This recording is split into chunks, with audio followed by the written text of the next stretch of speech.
Hi, my name is Mark Lajhner from MMAcoach.net, and today we're going to talk about. You can actually ask me whatever questions you like, and after I'm done with this video, after I'm done talking about what I needed to talk in this video, I will answer your questions, whatever they may be. And today, I wanted to ask you, what would you like me to do in 2019? What kind of videos would you like me to make? Is there anything specific that you would like to see from me? Also, are there any instructionals you would like to see from me? I recently finished MMA Striking Made Easy, and I've released it bare bones. When I say bare bones, I mean, yes, Nana, this is live. Hi. Uh, when I say bare bones, I mean that I haven't made any kind of like a proper sales page or a proper sales video. I just put up a website and install the buy button, and that's it. The instructional itself is not bare bones. It's more than it lasts about 6.5 hours, more than 6.5 hours. But the sales page is so. If this is something you want to check out, it's 60% off until the New Year's. You can do so. You can find the link in the description, and you can buy it if you want to. But I'm thinking about where to take this channel in 2019. I've done a lot of videos. I've covered a lot of topics, and one thing I'm going to do in 2019 is that I'm going to do interviews with some people from the MMA community. I'm not going to say which people. I'm not going to say anything, but I will say that there will be interviews going on. So if there's someone in particular you would like me to interview, let me know down in the comments below, and maybe I'll contact them and maybe we'll do an interview. We'll see. I'm not promising anything, but I'll certainly take it into consideration. So if there are any questions, you can ask me, and I will answer it.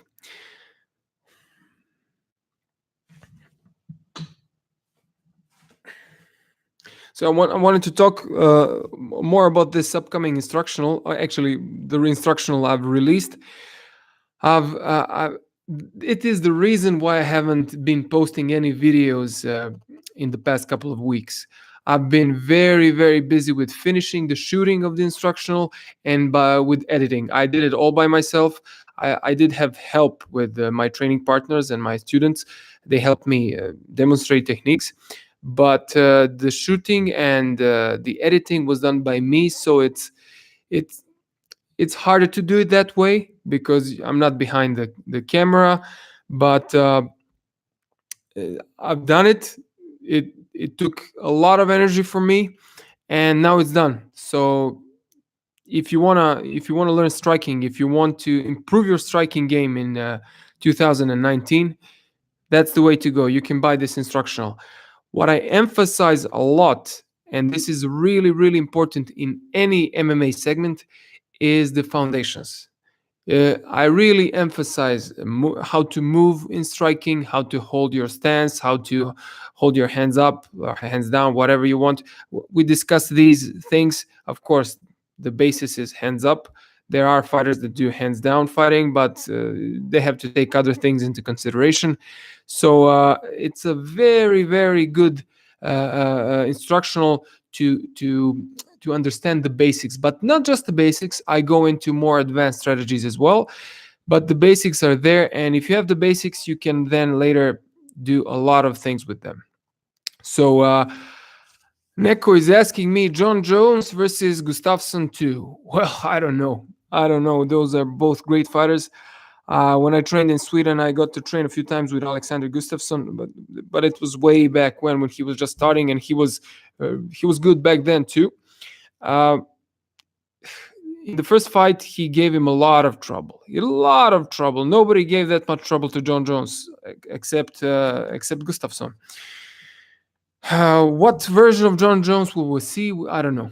The guy's definitely the guy's definitely a very, very good fighter, a contender for the greatest of all times. Gustafsson did have great fights afterwards. He dominated a few people easily. John Jones, you cannot write him off. Never. Some people say that he was rusty in his fight against Ovin St. Preux when he got back from his suspension. Well, it depends. I don't think it was rust. I don't think it was ring rust. I think it was mostly him doing a lot of powerlifting that had the effect of slowing him down, and he didn't have more fluid motion. I think that was it.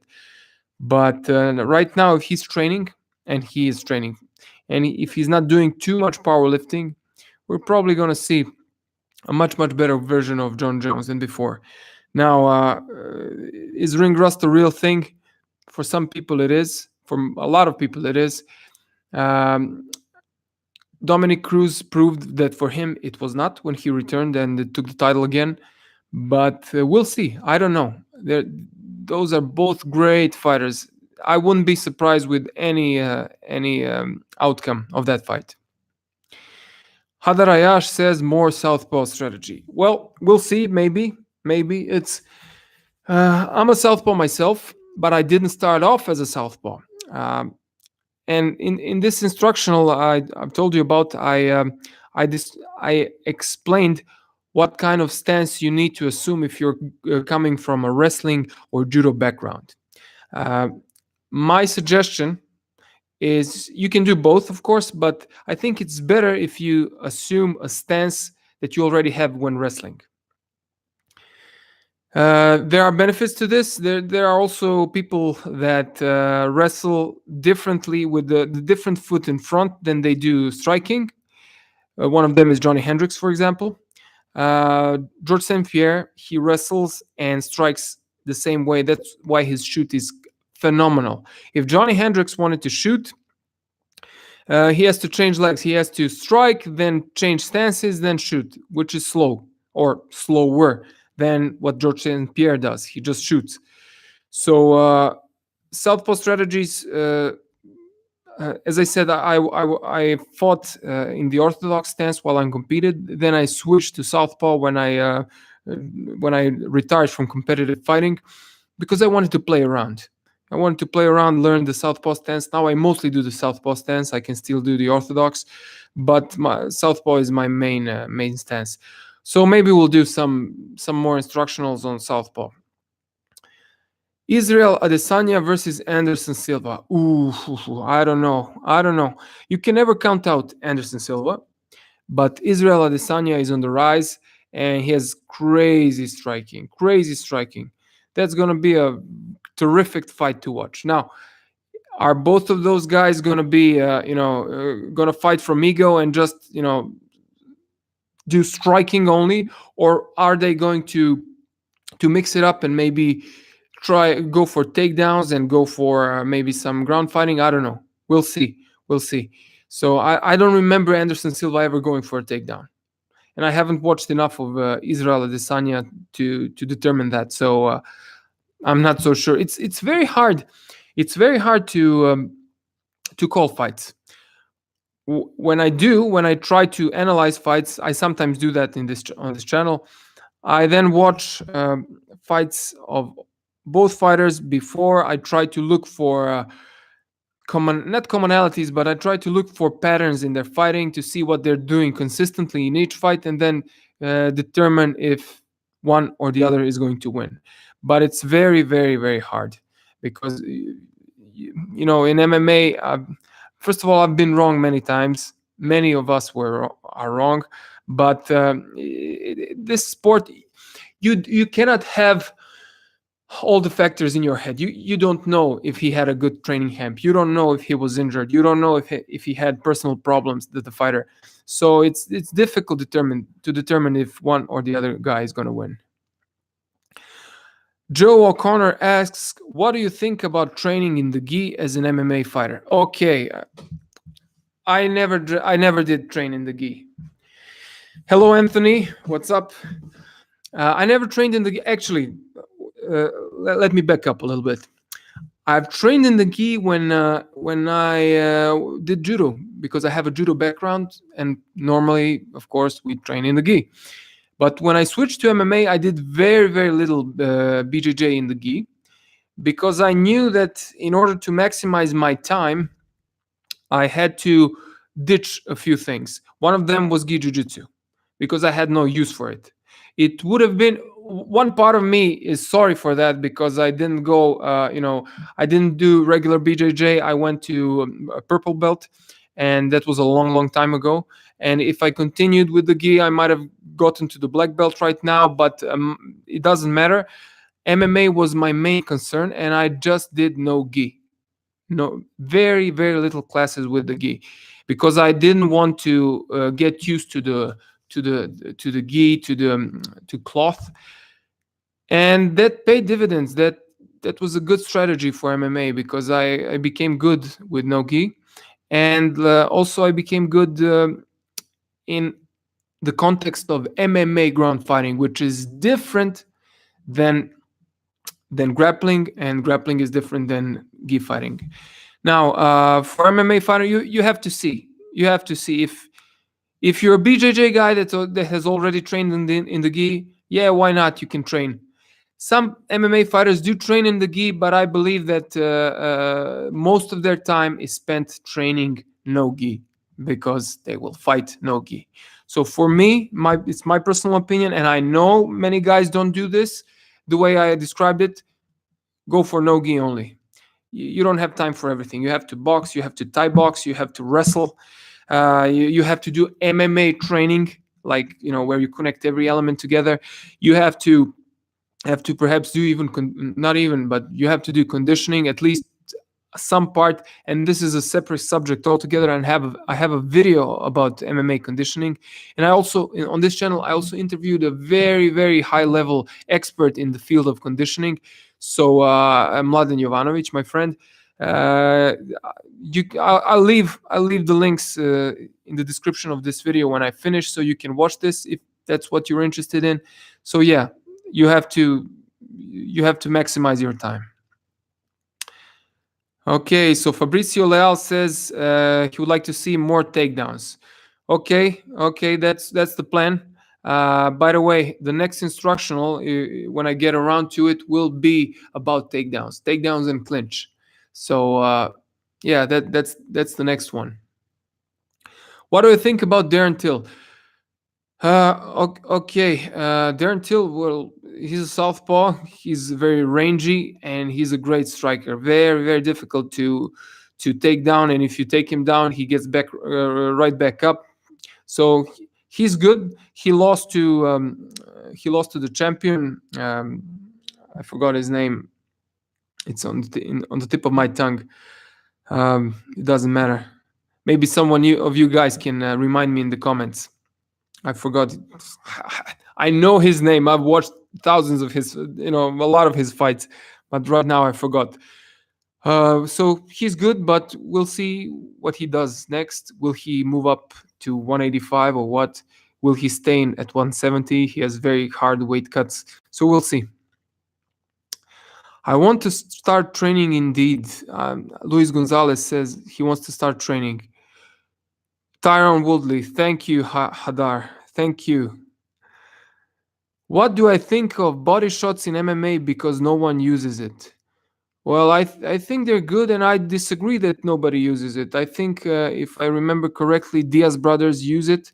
I think they're good. I remember this fight, an old fight. It was, I don't remember you can, again, guys, you can remind me in the comments. Pete Williams or Pete Smith. I don't remember correctly. I've seen that. I've seen the ending of the fight so many times. One guy delivers a liver shot to the other guy. He bends over in pain. He's almost done. The other guy runs at him to try to knock him out.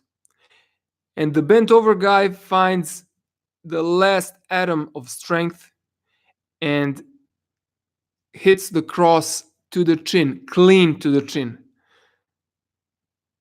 and so the guy that was supposed to get the knockout gets knocked out, falls down.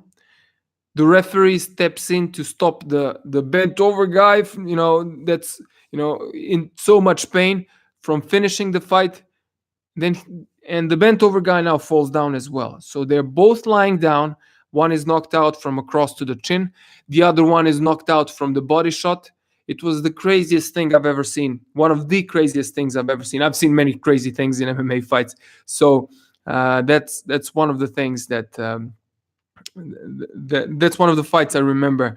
Eddie Alvarez uses body shots. Okay, probably. I haven't seen his fights in a while. I used to watch his fights when he fought in the other promotion. So yeah.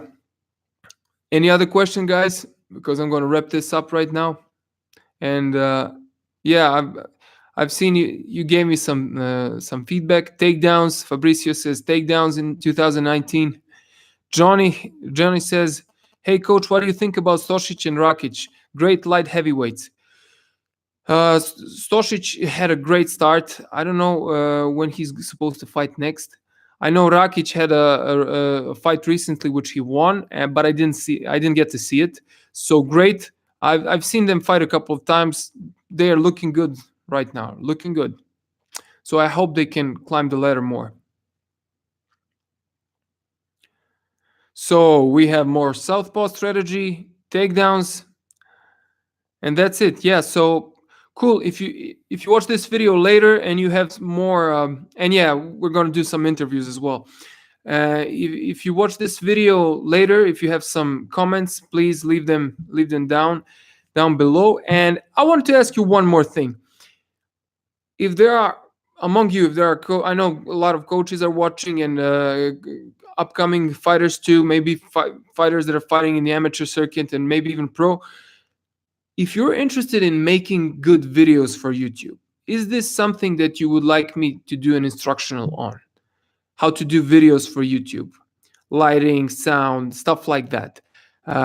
If there are people that are interested in this, please leave a comment and let me know if you would be interested in something like that. For the time being, I only have fighting instructionals, but if video making instructionals is for coaches and fighters is something that you're interested in, let me know and maybe we can do that too. Hello from France. I hope MMA will be legalized in France. I hope so too. It has been illegal for a long time there. What's my favorite MMA fighter? I have many. Current fighter, George St. Pierre. Also Ben Askren. I love Ben Askren and George St. Pierre for many reasons. Ben Askren is a guy that defied all the odds. He doesn't even look like a fighter. I mean, he doesn't have bulging muscles, but that's not important. He's probably very strong, and skill wise, he's top notch. I just love Ben Askren and George St. Pierre. Man, that guy is not only is he a great fighter, outside the octagon, could you find a nicer guy? Every interview should be watched by upcoming fighters so they can copy him. Don't copy Conor McGregor. No offense. I hold Conor McGregor in high esteem for many things. Not for some of his behaviors, but for many things. For business, business. He's very business savvy. He's a great fighter and stuff like this. But if you want like a complete person, if you want to emulate someone that's a complete person, that's George St. Pierre. A very nice guy, a great fighter. So it doesn't get any better than that. And I also liked Genki Sudo way back in the day. Some of you younger guys will not know who he is, but he's a Japanese guy that he was very talented. He's originally was a wrestler. Then he fought in K1. He won many fights in K1. He had crazy technique. He was a wrestler, but he was one of the first guys that was a complete fighter. Crazy wrestling, lateral drops all day in fights. He had crazy ground fighting, like took people's backs like this. There's footage of him when he was competing in one grappling competition in the US. He was finishing people left and right with great technique. Also, great striking, and not just that. My standards for fighters, my standards for favorite fighters, I think, are higher than most people, because I tend not just to look how they fight. I tend to look what they do outside the octagon as well. So this guy, after each fight, he took out a flag that says "We are all one," the UN flag, the United Nations flag. He says "We're all one."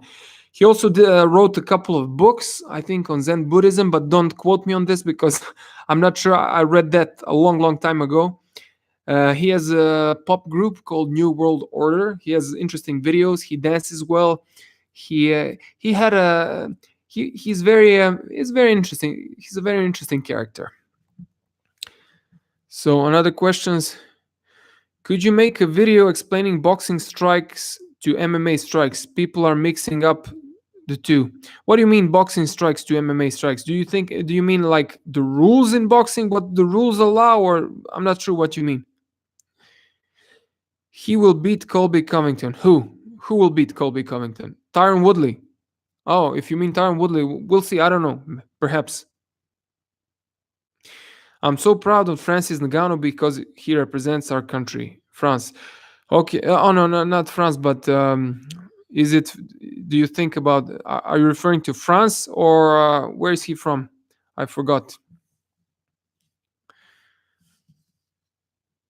Anthony, if Ben Askren, we'll see. Perhaps he has to take him down first. Colby is a very tough fight for Ben Askren, I think, because Colby has a lot of endurance, and if he can stop takedowns, it's gonna be tough for Ben Askren. But Ben Askren, as I said, is one of my favorite fighters. I've been following his career. I really like his style. I talked about this in the video about Ben Askren. He has something that I call 2 out of 3. If we look at MMA from the perspective of 3 elements: ground fighting, wrestling, and striking, Ben Askren has 2 out of 3, and he can do and does very well. There are fighters that do very well with 2 out of 3, although the trend is to try to be as complete as possible in all segments. I don't know what level of striking Ben Askren possesses. Perhaps he's a good striker, but he chooses not to show it. He has certainly trained with one of the best people, one of the best experts in the world, Duke Rufus, and great strikers in that gym. So he knows his stuff. He knows what dangers he has to expect from strikers, but can he effectively strike himself? That I don't know. I'm not saying that he can't. I don't know. Yeah, Cameroon. Okay, Francis Ngannou is from Cameroon, but he starts MMA in France at MMA Factory in Paris. Yes. Does he still train there, or did he move to the US completely? I know that he trained somewhat in the UFC gym. What about now? Where is he training now? Thoughts on Israel Adesanya? Well, I already discussed Israel Adesanya. He looks impressive. I haven't followed him that much, but he looks impressive, and he keeps getting better as I can see. Anthony Allen says there are differences how boxers use their strikes. MMA uses their MMA fighters use strike differently. Boxing coaches frown upon MMA striking, but they're used differently, and people don't know how differently. Okay. I see. The first difference that I've noticed in boxing versus MMA is the stance. In MMA, people mostly stand square. Mostly, I'm not saying that or less to the side than boxers do, because boxers can stay sideways more, because they don't have to worry about getting low kicked. They don't have to worry about being taken down. And when you stand more sideways, you are less of a target. I'm not saying that all boxers do that, but some of them do. So you present a less of a target to your opponent. In MMA, that can be very dangerous because your legs are exposed and you're more easily taken down. Having said that, I've seen fighters that disregard this rule because they have adapted to this, let's call it shortcoming, the stance shortcoming. But if you adapt to it, then it's not a shortcoming. I've seen fighters in MMA that stand very sideways, and they have an answer for the low kick, and they jab very well from this. So that's the, I would say this is the main difference.